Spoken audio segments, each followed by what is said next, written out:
আজ আমি আপনাদেরকে বলবো এমন একটা জাদুকরী পাথরের কথা, যে জাদুকরী পাথরের জাদুতে এক জাদুকর পাথরে পরিণত হয়ে গিয়েছিল। কি কারণে জাদুকরের এই অবস্থা হয়েছিল এবং সেই জাদুকরী পাথরের আড়ালে কি কি রহস্য ছিল তা জানতে হলে পুরো ভিডিওটি শেষ পর্যন্ত দেখার অনুরোধ রইল। বহুকাল আগে পাহাড়ে ঘেরা এক নির্জন উপত্যকায় ছিল একটি বস্তি, যে বস্তিতে তখনও সভ্যতার আলো পৌঁছায়নি।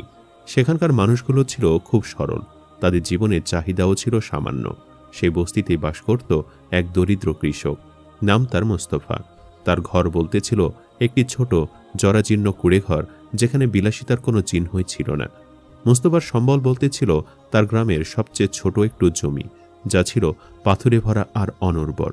সারাদিন ঘাম ঝরিয়ে কাজ করে সে জমি থেকে সে অল্প পরিমাণ শস্য উৎপাদন করত, যা দিয়ে কেবল তার একার পেটটা কোনো মতে ভরত।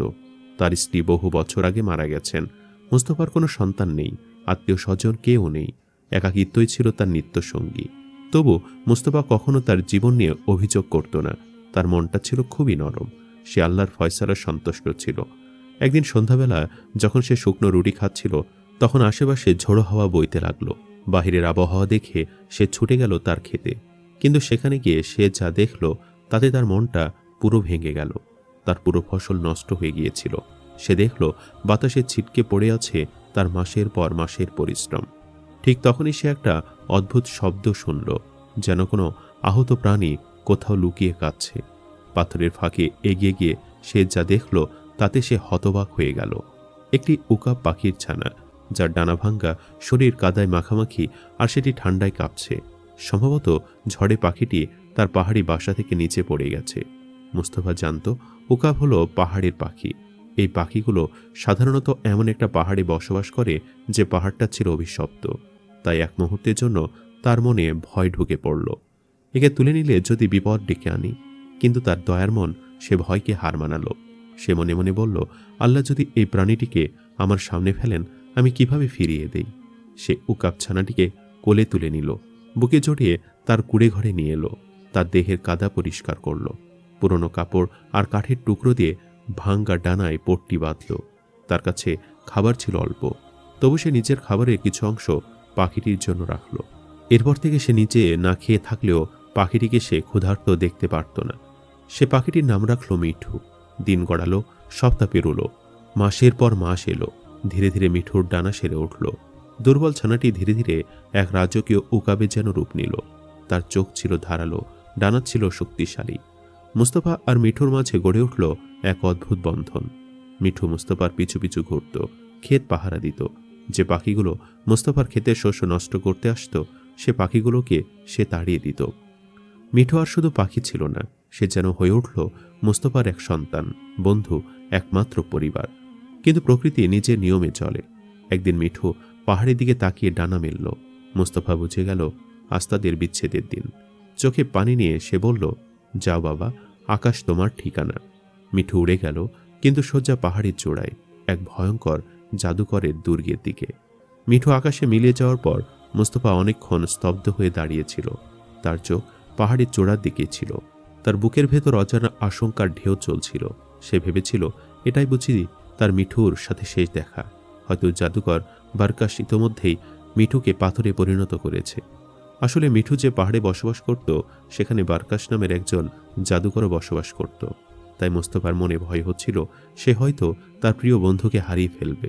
কারণ তার বন্ধু মিঠু যদি বেঁচে থাকত, কোনো না কোনো দিন তার সাথে আবার দেখা করতে আসত। এসব নিয়ে তার মনে দ্বিধা দ্বন্দ্ব কাজ করছিল। একদিন সন্ধ্যার ঠিক আগে হঠাৎ আকাশ কেঁপে উঠল ডানার শব্দে। বিদ্যুতের গতিতে পাহাড় থেকে যেন নেমে এলো মিঠু। মুস্তফার সামনে এসে সে গর্বিত ভঙ্গিতে দাঁড়ালো।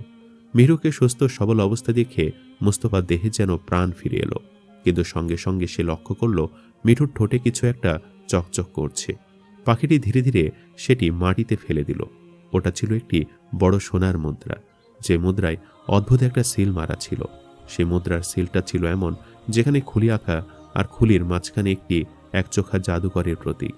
এটা দেখে মুস্তফার বুক কেঁপে উঠল। সে সঙ্গে সঙ্গে বুঝে গেল এটা জাদুকর বারকাশের খাজানার কোনো সোনা হবে। সে ভয়ে মিঠুর দিকে তাকিয়ে বলল, তুমি কোথায় গিয়েছিলে বাবা? তুমি জানো না এটা কত ভয়ঙ্কর? কিন্তু মিঠু ছিল নির্বিকার। তার চোখে ছিল শুধু কর্তব্যবোধ, যেন সে তার প্রাণ রক্ষাকারীর ঋণ শোধ করছে। পরদিন ভোরে মিঠু আবার উড়ে গেল এবং আবারও সেদিন সন্ধ্যায় ফিরল 2টি সোনার মুদ্রা নিয়ে। তৃতীয় দিনে 3টি, চতুর্থ দিনে আরও বেশি। 1 সপ্তাহের মধ্যেই মুস্তফার কুড়িঘরের মাটির নিচে জমে গেল 1 কলসি সোনা। এত সোনা যে চাইলে সে গ্রামের সবচেয়ে বড় জমি কিনতে পারত, কুড়িঘরের জায়গায় প্রাসাদ তুলতে পারত। কিন্তু আশ্চর্যের বিষয়, মুস্তফা একটি মুদ্রাও খরচ করল না। সে সোনাগুলো মাটির হাড়িতে ভরে পুঁতে রাখল, কারণ সে বুঝেছিল এই ধন কোনো আশীর্বাদ নয়, এটা শয়তানের সম্পদ। প্রতিবার সে সোনায় হাত দিলেই যেন তার হাতে ঠান্ডা স্রোত বয়ে যেত। সোনার পাত্রটা খুললেই যেন মোস্তফা লক্ষ্য করত সেখান থেকে এক বিষাক্ত গন্ধ বের হচ্ছে। সবচেয়ে বড় ভয় ছিল মিঠুকে নিয়ে। মোস্তফা মনে মনে ভাবতে লাগলো, এটা কিভাবে সম্ভব? একটি পাখি প্রতিদিন এক ভয়ঙ্কর রকমের শক্তিশালী জাদুকরের খাজানা লুট করছে, আর সে কিছু টের পাচ্ছে না। মোস্তফার ভয়টা অহেতুক ছিল না, সে সব কিছুই ভাবছিল। এদিকে একদিন দুর্গের গভীরে কালো আকিকের সিংহাসনে বসেছিল জাদুকর বারকাশ। তার সামনে ছিল এক জাদুকরী আয়না, যার মাধ্যমে সে দূরের সব কিছু দেখতে পেত। সে প্রথম দিনে বুঝেছিল তার ধন ভাণ্ডার থেকে সোনা কমছে, কিন্তু সে রাগ করেনি, বরং খেলেছিল এক অন্য খেলা। বারকাশের আসল লক্ষ্য সোনা জমানো ছিল না, বরং তার দরকার ছিল একজন ভালো মনের মানুষ। সে চাইছিল এমন এক বস্তু যা সোনা দিয়েও কেনা যায় না। সে জানত গ্রামের সর্দারের কাছে ছিল একটা পবিত্র ধন, যা হলো হাজার আল হায়াত, মানে জীবন পাথর। লোককথা অনুযায়ী এই পাথর জমিকে উর্বর করে, রোগ সারায়, কালো জাদু ধ্বংস করে। তবে একটি শর্ত ছিল, এটি কেবল পবিত্র হৃদয়ের হাতে কাজ করে। বারকাশ জানত নিজের নোংরা আত্মা দিয়ে সে এই পাথর ব্যবহার করতে পারবে না, তাই সে ঠিক করল একজন সৎ মানুষকে দিয়ে এটি নিজের হাতে আনাতে হবে। আর সেই মানুষ ছিল মুস্তফা। গ্রামে গুঞ্জন শুরু হলো। লোকজন লক্ষ্য করল মুস্তফা কাজ করছে না, বারবার পাহাড়ের দিকে তাকিয়ে থাকে। তার উকাব প্রতিদিন দুর্গের দিকে যায়। গ্রামের সর্দার একদিন তাকে ডেকে বলল, মুস্তফা, সাবধান হও, শয়তানের ধন কখনো মঙ্গল বয়ে আনে না। মুস্তফা লজ্জায় মাথা নুয়ে রাখল। সেদিন রাতেই সে মিতুকে জড়িয়ে ধরে কাপা গলায় বলল, আর যেও না বাবা, আমি এ সোনা চাই না, আমি শুধু তোমাকে চাই। কিন্তু পরদিন ভোরে মিঠু আবার উড়ে গেল। এবার সে আর ফেরেনি। সারা রাত মুস্তফা জেগে রইল। কুড়েঘরে নীরবতা যেন তাকে খেয়ে ফেলছিল। ভোরের আলো ফুটতেই সে সিদ্ধান্ত নিল, ভয় নয়, এবার তার ভালোবাসায় তাকে পথ দেখাবে। সে মাটির হাড়ি থেকে সব সোনা বের করল, লাঠি হাতে নিয়ে পাহাড় বেয়ে উঠতে লাগল। তার পা কাঁপছিল, কিন্তু মন ছিল দৃঢ়। বারকাশের দুর্গের দরজা অদ্ভুতভাবে খোলা ছিল, যেন কেউ তার অপেক্ষাতেই দরজাটা খোলা রেখেছিল। ভেতরে ঢুকে সে দেখল কালো সিংহাসনে বসে আছে বারকাশ, আর পাশে রূপোর খাঁচায় বন্দি আছে রক্তাক্ত দুর্বল মিঠু। বারকাশ হেসে উঠল। মুস্তফা তখন সে সোনা এগিয়ে দিয়ে বলল, এই নাও তোমার সব সোনা, আমার পাখিটাকে ছেড়ে দাও। বারকাশ ঠান্ডা গলায় বলল, সোনা আমার দরকার নেই, আমি চাই পাথর। মুস্তফা বুঝে গেল বারকাশ হাজার আল হায়াত পাথরের কথাই বলছে। সেই পাথরটি আনতে নাকচ করল এবং সব সোনা ফিরিয়ে দিয়ে সে গ্রামে ফিরে এলো। সে গ্রামে ফিরে সবাইকে সব খুলে বলল।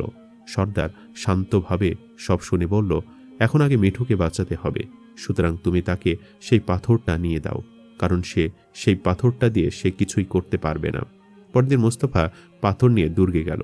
বারকাশ লোভে কাঁপতে কাঁপতে পাথর ধরল, আর মুহূর্তেই চিৎকার করে উঠল। পাথর তার কালো আত্মা শুষে নিতে শুরু করল। সে নিজেই পাথরে পরিণত হলো, নিজেরই দুর্গের মতো। এদিকে খাঁচা ভেঙে মিঠু মুক্ত হলো। সে তার ঠোঁটের আঘাতে জাদুকরি আয়নাটা ভেঙে দিল, আর সাথে সাথে সে জাদুকরি দুর্গ ধসে পড়ল। মুস্তফা আর মিঠু কোনো মতে বেরিয়ে এলো। গ্রামে ফিরে মুস্তফা পাথরটা সর্দারকে ফিরিয়ে দিল। সে আবার তার কুড়ে ঘরে ফিরে গেল এবং আগের মতো চাষাবাদ করে জীবন যাপন করতে লাগলো। আর মিঠু তার সারা জীবনের সঙ্গী হয়েই রইল। সম্মানিত দর্শক, ভিডিওটি আপনাদের কাছে কেমন লেগেছে তা আমাদের কমেন্ট করে অবশ্যই জানাবেন। আর সবাই আমাদের সাথেই থাকবেন। আজ তাহলে এই পর্যন্তই। আপনারা ভালো থাকবেন, সুস্থ থাকবেন। আল্লাহ হাফেজ।